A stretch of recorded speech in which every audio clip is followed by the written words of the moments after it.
क्या हाल है साथियों। मैं विकास तोमर आपके अपने trustworthy channel study for civil services पे आज आपके समक्ष लेके आ गए हैं 31 मार्च का करंट अफेयर हिंदी इंग्लिश दोनों ही भाषाओं में यूपीएससी का EPFO other state PC examination से संबंधित आज के जो इंपॉर्टेंट टॉपिक्स हैं वो हैं बिहार पुलिस बिल। इसका कुछ नाम चेंज हुआ है, ठीक है, अभी जानेंगे यहाँ पर। यूके का वेरिएंट जो है वो ज़्यादा कंटिग्यूस नहीं है इंडियन वायरस से। अगर देखा जाए कोविड के संबंध में बात हो रही है, यूके संस्करण भारतीय वायरस से अधिक संक्रामक नहीं है, ठीक। Development of iconic trust tourist destination scheme, ठीक, प्रतिष्ठित पर्यटक स्थल योजना का विकास और टाइगर रिलोकेशन प्रोजेक्ट, इसका एमपी से ओडिशा से क्या संबंध है जानेंगे पूरा न्यूज़ में, ठीक है, डिटेल में। और आगे बढ़ने से पहले आप लोग बता दें कि ईपीएफओ का 2020 का और यूपीएससी का कंप्लीट 2021 का जो है पेड ग्रुप चल रहा है। आप लोग ज्वाइन कर सकते हैं 8564880530 और 9696066089 पे कॉल करके एडमिशन ले सकते हैं, ठीक। देखिए, पहला जो हमारा टॉपिक है आज का वो है बिहार पुलिस बिल से संबंधित बिहार पुलिस विधेयक। इसमें क्या है कि बिहार की असेंबली ने, नया नाम है इसका Bihar special arm police bill 2021, इसको जो है अपोजिशन वाले हल्ला मचाते रहे लेकिन इसको पास कर दिया गया है, जानेंगे पूरा, ठीक। देखिए यहाँ पे बिहार का मैप बना हुआ है, ये वेस्ट बंगाल से टच करता है, सिक्किम से टच नहीं करता है, नेपाल से टच करता है, यूपी से टच करता है, छत्तीसगढ़ से टच नहीं करता है, झारखंड से टच करता है, ठीक। और जो आपकी ये है यहाँ से नदी प्रमुख कौन सी आती है, गंगा जी आती हैं, ठीक है। और आपका जो इंडियन स्टैंडर्ड टाइम है उससे टच नहीं करता है बिहार, ठीक है। दो पार्ट में आपका ये बटा हुआ है, ऊपर वाला मगध और नीचे वाला मिथिला, ठीक है। और बिहार से संबंधित और भी कोई आप यूनिक चीज़ अगर कमेंट करके साझा करना चाहते हैं हमारे साथ तो जरूर करिएगा। इस विधेयक का महत्व क्या है, देखिए ये सेंट्रल आर्म फोर्सेस पे जो है बिहार की डिपेंडेंस बहुत ज़्यादा बढ़ गई है, इसको हमें बदलना है, बिहार गवर्नमेंट ऐसा कह रही है, ताकि हमें कुछ ऐसी संगठित आर्म पुलिस फोर्स बनानी है खुद से, ताकि जो है गवर्नमेंट के खर्चे कम हो। सेंट्रल गवर्नमेंट के ऊपर ज़्यादा डिपेंडेंट रहना ठीक नहीं है, कह रहे हैं खर्चे भी इससे कम होंगे और ज़्यादा से ज़्यादा जो हमारे स्थानीय लोग हैं उनको रोजगार भी मिलेगा, ठीक।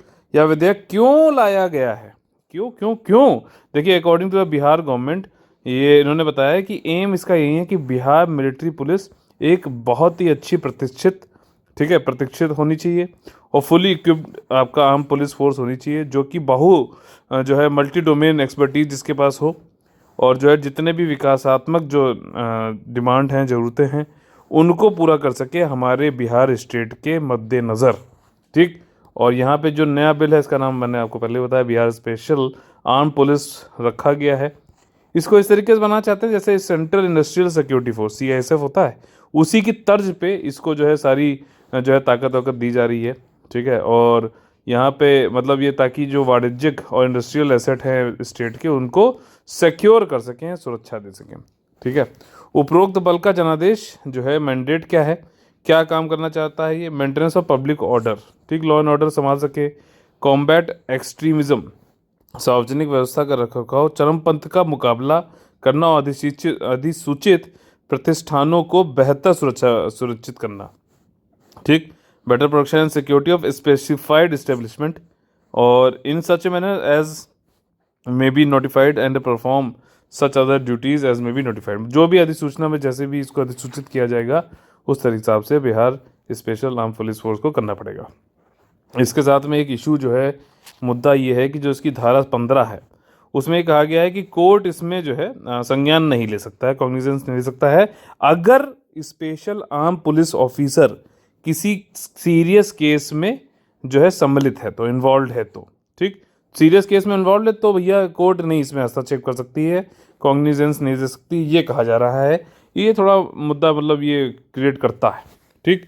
और साथ ही साथ इसमें लेकिन कुछ जो है कुछ एक्सेप्शंस भी हैं, कुछ इसमें जो है आपका मतलब अपवाद भी होंगे, ठीक। गवर्नमेंट ने ये भी कहा कि बिल जो है वो एप्लीकेबल है कुछ जगहों पर, सर्टेन एरियाज़ पे, बट ये नहीं बताया कि कौन सी वो जगहें होंगी और उन्होंने ये भी नहीं बताया कि वो लोकेशन कैसे अधिसूचित की जाएंगी, नोटिफाइड की जाएंगी, ये भी नहीं बताया गया। तो काफ़ी इसमें हम क्या कह सकते हैं, ट्रांसपेरेंसी कम है, ठीक। और स्कोप ऑफ जो है एक्सप्लॉयटेशन या फिर जो है उसको लूप होल्स को एक्सप्लॉयट करने का स्कोप बहुत ज़्यादा है। Bill gives absolute powers to police personnel in some cases, कुछ केसेस में तो भैया बिल्कुल खतरनाक तरीके से पावर दे दी गई है पुलिसकर्मियों को, जो कि ठीक नहीं है एक डेमोक्रेसी के हिसाब से।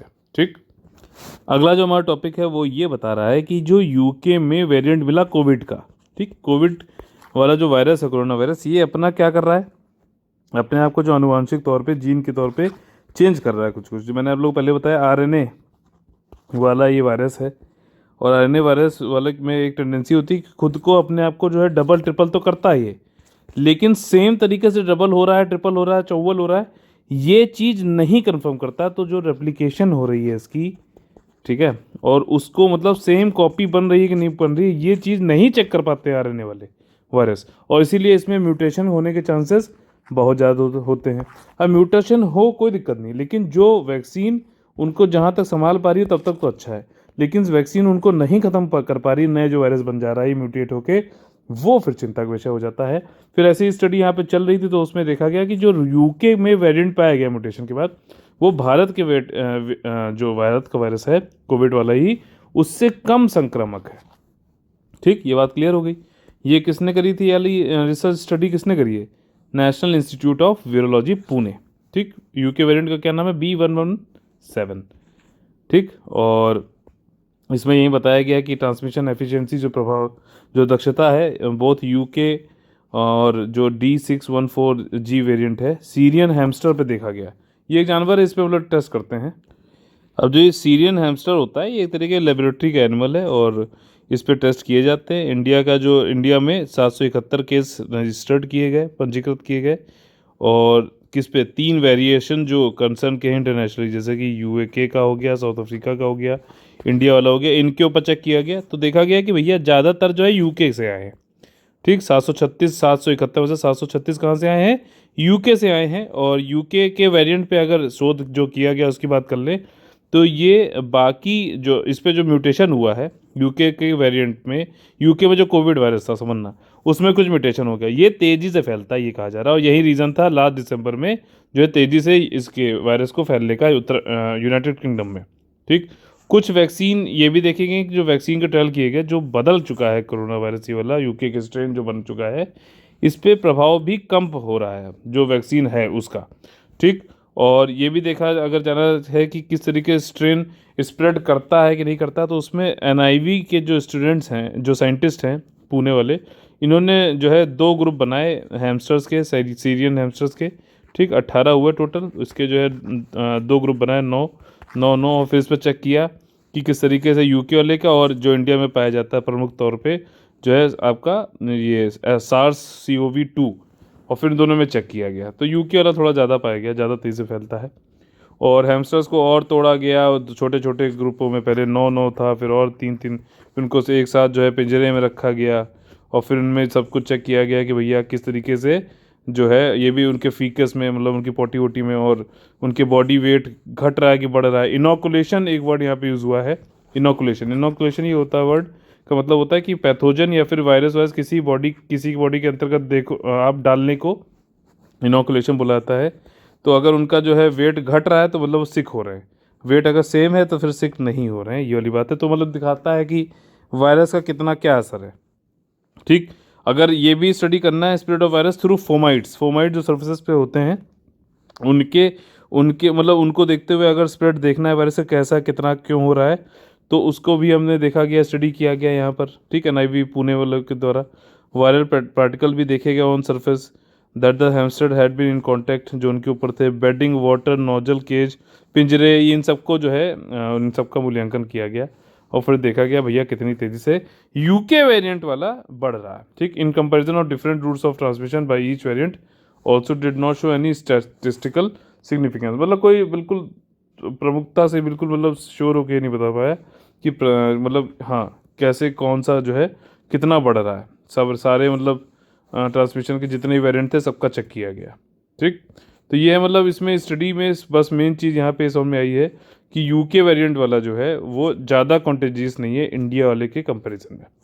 अगला जो हमारा टॉपिक है वो है आइकॉनिक टूरिस्ट डेस्टिनेशन स्कीम, इसका विकास करना है। अनुप्रतीकात्मक पर्यटक स्थल योजना का विकास। ठीक, ये देखिए बहुत ज़्यादा इंपॉर्टेंट है। आज आप लोग के लिए जो होमवर्क है आर्ट एंड कल्चर से है। आर्ट एंड कल्चर में क्या है कि जो टेम्पल आर्किटेक्चर है उसके बारे में आप लोगों को पूरी जानकारी, NCERT 11th वाली बस वो पढ़ लेना और कुछ नहीं। ठीक, अब देखिए यहाँ पे एक दे रखा है मंदिर है हमारा, नगरा स्टाइल का है ये, यानी कि नॉर्थ इंडिया का है। ठीक, साउथ इंडिया के वो क्या बोलते हैं, शिखरा स्टाइल। और जो इन बिटवीन है नॉर्थ साउथ के, उसको क्या बोलते हैं, वैसारा, है ना। अब देखिए ये तो अर्ध मंडप है। ठीक, जैसे आप आगे, और ये हमेशा ईस्ट की तरफ फेस करता है, तो मतलब सूर्योदय इनको होता हुआ दिखेगा आगे सामने देखोगे तो। ठीक, क्योंकि धरती जो होती है वो कैसे मूव करती है, वेस्ट से ईस्ट की तरफ, वेस्ट से ईस्ट की तरफ। तो हमेशा जो आपका जो सूर्योदय होगा किधर से होगा, पूरब से होगा। ठीक, और डूबे कहाँ पर, पश्चिम में। ठीक, कई लोग डूबने सोचते हैं कि समुद्र में डूब जाते हैं, ऐसा नहीं होता है। ठीक, ध्यान रखना। अब देखो ये है कि अर्ध मंडप होता है, मंडप हो गया, हॉल है, ये सब ग्रेट हॉल हो गए। इसमें ये ज़्यादा इंपॉर्टेंट है, गर्भगृह। गर्भगृह क्या होता है, सेंक्टम सेक्टोरम, जहाँ पर मेन श्रेण रखा जाता है शिखर के जस्ट नीचे। ठीक, ये सर्कम्बुलेशन है, यानी प्रदक्षिण होता है, मतलब आप लोग कहते हो कि लो परिक्रमा कर लें। ठीक, जगाती ये प्लेटफॉर्म है जिसपे एक बना हुआ है ये वाली चीज़। ठीक, बेस प्लेटफॉर्म, प्लेटफॉर्म क्या होता है, अधिष्ठान, अधिष्ठान। और ट्रांसेप्ट्स हैं ये वाले जो दो दिख रहे हैं, ट्रांसेप्ट्स हैं। कलश ये बना हुआ है। ठीक, अमलाका ये जो उल्टा लोटस होता है उसको बोलते हैं शिखर, ये वाली चीज़ जो है शिखर है। ठीक, उरु श्रृंगा जो है ये आपका सब्सिडरी शिखर है, जो मेन शिखर जैसे ये है इसके साथ वाला। और ये खजुराहो टेम्पल की बात हो रही है यहाँ पर। ठीक, और ये अंतराल, वेस्टी ट्यूब, वेस्टिबुल। ठीक, इसको बोलते हैं महामंडप, जो ग्रेट हॉल होता है। अब देखिए क्या संबंधित क्या चीज़ है यहाँ पर, इसमें देखिए यहाँ पे क्या हो रहा है, इंडिया में माइस को बढ़ाने के लिए, ये माइस वाला माउस वाला माइस नहीं है, meeting incentives conference and exhibitions. आपने देखा होगा ज़्यादातर कॉन्फ्रेंस और ये सब कहाँ होते हैं, आपका स्विट्जरलैंड में होते हैं। ठीक, न्यूयॉर्क में होते हैं, ये सब लोग क्या है कि वहाँ कॉन्फ्रेंसेज, एग्जीबिशन, ये सारी चीज़ें ज़्यादा होती हैं। ठीक है ना, तो इंडिया को भी ऐसा करना चाहें, लोग ज़्यादा टूरिस्ट इंडिया में आए, उसके लिए जो आइकॉनिक जो है हमारे यहाँ प्लेसेस हैं उनको बढ़ावा दिया जा रहा है। मध्य प्रदेश में यहाँ बात हो रही है। ठीक, देखिए यहाँ लिखा हुआ मध्य प्रदेश पर्यटन प्राधिकरण और भारत कन्वेंशन प्रमोशन ब्यूरो, ठीक है ना, इंडियन कन्वेंशन प्रमोशन ब्यूरो के सहयोग से पर्यटन मंत्रालय बैठकें, प्रोत्साहन सम्मेलन और प्रदर्शनियों माइस के लिए एक गंतव्य के रूप में भारत को बढ़ावा देने के लिए बैठकें, अब वही चीज़ फिर से बता दी गई है, मध्य प्रदेश में बढ़ावा देनी है की बात हो रही है।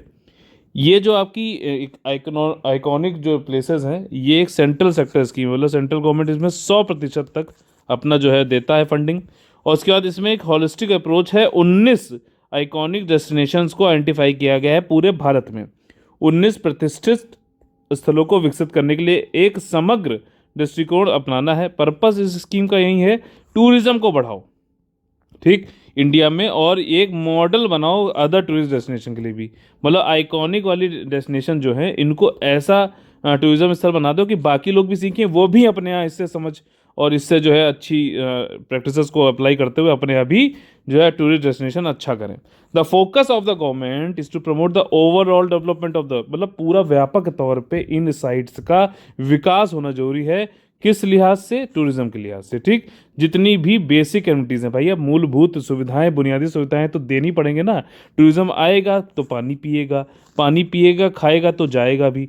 ठीक, ये सारी चीज़ें होनी चाहिए, डेवलपमेंट होना चाहिए, इंफ्रास्ट्रक्चर जैसे कि road, hotel, lodges, connectivity, wifi बहुत जरूरी, नहीं तो 6 बजे कैसे करंट अफेयर देखोगे मेरा, और पैसेजेस। ठीक, ये सारी चीज़ें वहाँ होना जरूरी है। खजुराहो टेम्पल अगर देखा है तो हिंदू टेम्पल है, जैन टेम्पल है, छतरपुर डिस्ट्रिक्ट मध्य प्रदेश में, और ये झांसी से 175 किलोमीटर दूर पड़ता है, साउथ ईस्ट में है झांसी। ठीक, और ये खजुराहो टेम्पल आप लोग पता है चंदेल राजाओं ने बनवाया था, यूनेस्को की वर्ल्ड हेरिटेज साइट है, फेमस है, नगरा स्टाइल आर्किटेक्चर के संबंधित इरोटिक स्कल्पचर है। अब जितने भी हमारे भाई बंधु हैं दौड़ के जाएंगे, इसकी फोटो जरूर देखेंगे। बाकी जिसको भी और बता दो कि जाको भैया मैंने कहा है कि आर्ट एंड कल्चर का कोई भी हो जरूर उसका एक बार फोटो देखा करो, नहीं देखेंगे, लेकिन ये कामुक मूर्तियां आप जरूर देखोगे जाके। चलो इसी के बहाने आदत डालो आर्ट एंड कल्चर को जो है उसकी पिक्चर से देखने की कोशिश किया करो। ठीक, और मोस्ट खजुराहो जो टेम्पल हैं ये आपके 885 एडी से 1050 एडी तक चंदेल डायनेस्टी ने बनवाए थे। ठीक, अगला जो हमारा टॉपिक है वो है कि टाइगर का रीलोकेशन प्रोजेक्ट। तो आप देखिए इसका हिंदी अनुवाद पढ़ने में बहुत मजा आएगा। सुंदरी नामक एक बाघिन जिसे 2018 में भारत की प्रथम अंतर्राज्यीय स्थानांतरण परियोजना के अंतर्गत मध्य प्रदेश से छत्तीसगढ़ स्थानांतरण किया गया था। ठीक, मध्य प्रदेश से ओडिशा होना चाहिए, ना कि इस छत्तीसगढ़ नहीं होगा, स्थानांतरित किया गया था, इसे वापस अपने मूल वास स्थल पर भेज दिया गया है। समझ रहे हो। तो मध्य प्रदेश से, अब देखो इसमें सिस्टम क्या है, एक जगह है मध्य प्रदेश, ठीक, या फिर कोई भी जगह है, टाइगर रिलोकेशन प्रोजेक्ट को बता दे रहा हूँ, यहाँ पे है टाइगर ज़्यादा और यहाँ पे है टाइगर बहुत कम, तो यहाँ से उठा के यहाँ कर दो, ये वाली बात है। यहाँ पे भी जनसंख्या बढ़ेगी, यहाँ पे क्या फ़ायदा होगा कि टाइगर अपना जो है टेरिटरी बना के रखते हैं, रहते हैं, ठीक। तो उसमें कई सारे जब टाइगर बढ़ जाते हैं तो टाइगर के जो टेरिटरी के लिए जो है रंजिश चालू हो जाती है, ठीक। तो लड़ाई वड़ाई होती है तो उसमें भी काफ़ी लोग बढ़ जाते हैं, तो इससे बढ़िया जहाँ पे कम हो गया वहाँ भेज दो। तो इससे जो है ये भी हो जाएगा कि यहाँ पे सरप्लस था, यहाँ पे कम था, ये हो गया। दूसरा जो है आपका टाइगर वाली रंजिशें नहीं होंगी, और भी कुछ चीज़ें अभी बताऊँगा इसमें आगे, ठीक। देखिए 5 साल की जो ये टाइगर्स थी सुंदरी, इसको जो है सतकोशिया टाइगर रिजर्व जो उड़ीसा में है वहाँ भेजा गया था। और कई सारी चीज़ें हुई, NTCA जो है, जैसे मैंने आप लोग को ऑडियो में बताया भी था कि नेशनल टाइगर कंजर्वेशन अथॉरिटी। अच्छा, ऑडियो आप लोग को मिल रहा है कि नहीं मिल रहा है? नहीं मिल रहा है तो आप लोग ज्वाइन कर सकते हैं, हमारा टेलीग्राम का फ्री चैनल है IAS UPSC, ध्यान से सुनिएगा, 2019 IAS UPSC 2019, इसको फ्री टेलीग्राम ग्रुप है, इसको जरूर ज्वाइन कर लीजिएगा, ठीक। इस पर पूरा रिवाइज करा दूंगा आप लोगों को, यूपीएससी संबंधित जितने भी मोस्ट इंपॉर्टेंट टॉपिक हैं, बस इसको काम करते हुए, कुछ भी करते हुए, ट्रैवल करते हुए बस ऑडियो सुनते चलना, रिवाइज हो जाएगा, ठीक। और ये जो अब देखिए यहाँ पे जो 2 स्टेट्स जो है आपस में भिड़े रहे, अपना MP वाले, उड़ीसा वाले, ठीक। MP ने भेज भी दिया उड़ीसा में सतकोशिया टाइगर रिजर्व में, और NTCA ने इसमें खैर बोला भी था कि इसको मत करो ट्रांसलोकेशन, ये वाली चीज़ है, लेकिन भेजा गया, फिर वापस ये अब हो गई हैं, ठीक। अच्छा, टाइगर रिलोकेशन प्रोजेक्ट क्या है? ये देखिए 2018 में टाइगर रिलोकेशन प्रोजेक्ट जो इनिशिएट हुआ था, जहाँ पर 2 बिग कैट, एक था, नाम था महावीर, ठीक, और ये मेल था, और कान्हा टाइगर रिजर्व में वहाँ से, और एक और जो था ये फीमेल सुंदरी, ठीक। ये बांधवगढ़ टाइगर रिजर्व, ये कहाँ कहाँ पे, कान्हा और टाइगर और बांधवगढ़ टाइगर रिजर्व जो मध्य प्रदेश में है, ये इनको रिलोकेट किया गया, इन दोनों को उठा के, ठीक। कहाँ पे? सतकोशिया टाइगर रिजर्व उड़ीसा में, ताकि जो है यहाँ की टाइगर पॉपुलेशन को बढ़ाया सके। सुंदरी जो है सतकोशिया में आई थी महावीर के अराइवल के 1 हफ्ते बाद, तो महावीर भाई साहब पहले पहुँचे थे, और जो ये आपकी सुंदरी जी थी ये बाद में पहुंची थी 1 हफ्ते बाद, ठीक है। रिलोकेशन जो है इसका 2 पर्पज़ हैं, ये जानना जरूरी है। एक पर्पज़ तो है अधिक बाघों वाले क्षेत्रों में बाघों की आबादी को कम करना, क्षेत्रीय विवाद को प्रमुखता से कम करना। दूसरा ये है कि उन क्षेत्रों में बाघों को फिर से लाना जहां उनकी जनसंख्या विभिन्न कारणों से कम हो गई है, ठीक है। उन मतलब क्षेत्र जहाँ पे सरप्लस है वहाँ से कम कर दो, जहाँ पे कम है वहाँ जा बढ़ा लो, ठीक। इसमें 19 करोड़ का ये प्रोजेक्ट था, और इसका मेन कारण ये था कि सतकोशिया बाघ अभ्यारण्य में बाघों की संख्या में वृद्धि और पुनर्प्राप्ति की परियोजना के तहत शुरू किया गया था। 19 करोड़ रुपए टाइगर रिलोकेशन के लिए, काफ़ी अच्छा खासा बजट है, ठीक। सतकोशिया टाइगर रिजर्व जो है इसको ही क्यों चूज किया गया, ठीक। ये एक तो 4 डिस्ट्रिक्ट में फैला हुआ है, और इसका जो कोर है, कोर मतलब क्रिटिकल टाइगर हैबिटेट भी बोलते हैं, यूपीएससी ने ये क्वेश्चन पूछा था, कोर एरिया ना पूछ के क्रिटिकल टाइगर हैबिटेट पूछ दिया, लोग परेशान हो गए। तो ये इसका जो है पहले ऊपर ओवरऑल जो एरिया है सतकोशिया टाइगर रिजर्व का, वो है 963.87 स्क्वायर किलोमीटर, और जिसमें से 523 तो कोर एरिया यानी कि क्रिटिकल टाइगर हैबिटेट। अब NTCA ये कहता है कि नेशनल टाइगर कंजर्वेशन अथॉरिटी की सतकोशिया जो है ऐसी कैटेगरी में आता है जहाँ पर पोटेंशियल है कि टाइगर पॉपुलेशन को हम लोग बढ़ा सकते हैं, यानी कि टाइगर पॉपुलेशन अभी यहाँ पर कम है, ठीक। और इसको हम ऐसे पता चलता है कि टाइगर रिजर्व में 2007 में देखा जाए तो 12 टाइगर थे, लेकिन 2018 में मतलब 11 साल में क्या हुआ, सिर्फ 2 रह गए, और इसी कारणवश जो है हम लोग रिलोकेट करके यहाँ पे उड़ीसा में बढ़ाने की कोशिश कर रहे थे, ठीक। अब यहाँ पे टाइगर रिजर्व के बारे में आप लोगों ने कई सारे पढ़े, उनको मैप में जाके जरूर निहारिएगा। तो टाइगर रिजर्व प्रोटेक्टेड एरियाज जो भी हैं, उसके लिए मैंने आप लोग के पेड ग्रुप में जो है एक लिंक शेयर कर रखा है VInvest करके, उसको जरूर देखिए। प्रोटेक्टेड एरियाज़ में, ठीक है, टाइगर रिजर्व हो गया, बायोस्फीयर रिजर्व हो गया, नेशनल पार्क हो गया, कंजर्वेशन पार्क हो गया, और फिर उसको मैप से जोड़ देखना, ठीक। और हम लोग आगे बढ़ चुके हैं अपने favourite topic, favourite section of the day, जो करंट अफेयर का होता है कि कौन बनेगा ISP से। इसमें हम लोग पढ़ते हैं, पढ़ते के साथ में किस तरीके से क्वेश्चन को लगाना है भी समझते हैं। तो शिग्मो से संबंधित जो स्टेटमेंट दिए गए हैं निम्नलिखित तौर पे, उनमें से कौन सा स्टेटमेंट सही है? देखिए, मध्य प्रदेश के आदिवासियों समुदाय द्वारा शिग्मो एक धनी धान की सुनहरी फसल का उत्सव है, ठीक। Harvest of the paddy by the tribal communities of Madhya Pradesh. तो क्या ये मध्य प्रदेश के हैं शिग्मो? ये बताइए, ठीक। पहला स्टेटमेंट आपने पढ़ा, लेकिन आपको नहीं मालूम, कोई बात नहीं, दूसरा पढ़ो। इसमें लिखा हुआ it is a vibrant celebration full of colour, song and dance rooted in गोवान कल्चर। कुछ तो गड़बड़ है दूसरे वाले में। क्यों? क्योंकि भैया ये गोवा कल्चर की बात कर रहा है और यहाँ पे आप बोल रहे हो मध्य प्रदेश का है, तो या तो ये वाला सही है पहला वाला, और या तो दूसरा वाला सही है। ठीक, तो दोनों देखने वाली बात है। ठीक, कोई एक सही होने, अब देख लो कि एक और दो किस में है, दोनों में ए हो गया, तो ये तो नहीं हो सकता, डी भी नहीं हो सकता। चलो चेक करते हैं। ठीक, आगे वाला पढ़ते हैं। देखिए तीसरा स्टेटमेंट पढ़ते हैं। फोक डांस लाइक घोड़े मॉडर्नी, यानी कि घुड़सवार योद्धाओं का नृत्य। घुड़सवार को क्या बोलते हैं? इक्वेस्ट्रियन भी बोलते हैं। गोफा और फुगाड़ी, ठीक, ये जो है मैनी डांस होते हैं जो पार्टिसिपेट करते हैं ये वाली कम्युनिटीज़। ठीक, तो यहाँ पे अब तीसरा वाले स्टेटमेंट से पता नहीं चल रहा है। तो अगर आप लोग को इन दोनों में से आप देखना चाहो, आप लोग मान लो कि गोवा है, मान लीजिए सेकंड वाला सही, तो देखो कौन कौन से सही है। तीसरा वाला भी सही है, तो दूसरा और तीसरा वाला ही एक ऐसा लग रहा है कि बी वाला ऑप्शन आपका सही होना चाहिए, और वही सही भी है, क्योंकि पहला वाला है गलत, क्योंकि मध्य प्रदेश नहीं गोवा से है।